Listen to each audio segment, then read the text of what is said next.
men laid track along Cook Inlet.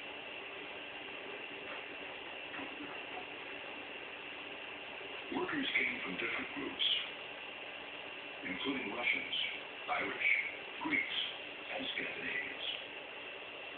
You'd have 10 or 15 workers that would get a contract, and they would build from this milepost to this milepost. If you got it done short of the deadline, then you were given an incentive pay as a result. This was all mirrors that allowed this to happen. So it would sort of his vision of what needs to be done and how it needs to be done. Within the first year, 100 miles of track reached north from Anchorage.